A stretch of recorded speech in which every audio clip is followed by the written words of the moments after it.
ஆமா, அவ்வளவுதான். அவ்வளவு பக்காவா ரெடி பண்ணி தான் எடுத்துட்டு வந்தாங்க அவங்க. ஒண்ணு கூட நான் இப்ப சொல்ல போனீங்கன்னா நான் நடிச்ச அத்தனையுமே வந்திருக்கு. சூப்பர். எதுவுமே கட் ஆகல.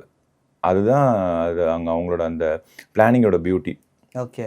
ஸோ இது வந்து like it's a very very essential part of every movie. Like இதுதான் நான் வந்து லைக் ஆரம்பத்துல நிறைய வாட்டி ஃப்ரெண்ட்ஸ் கிட்ட பேசும்போது நான் டிஸ்கஸ் பண்ணுறது என்னன்னா, ஒரு படத்தை வந்து ப்ரீ ப்ரொடக்ஷனுக்கு எவ்வளோ வேணால் செலவு பண்ணிக்கோங்க, நாங்கள் ஸ்பாட்டில் போகும்போது எடுத்தது வரணும். ஆமாம்.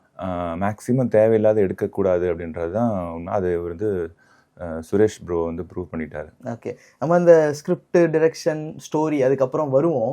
பட் அந்த சீன்லேயே நான் இன்னும் கொஞ்சம் பேசணும். அடிக்கணும், யாரை பார்த்தாலும் அடிக்கணும் அந்த சீன்ல. ஓகேங்களா? இல்லை தடுக்கணும், அடிக்கணும், குத்தணும், இந்த மாதிரி இருக்கு. உண்மையிலே அடிச்சிங்களா இல்லை எத்தனை டேக் போச்சு? இல்லை அவ ஆக்சுவலாக வந்து லைக் என்ன சொல்றது, மற்ற சீன்ஸ் எல்லாமே வந்து அடிக்கிற மாதிரி தான்.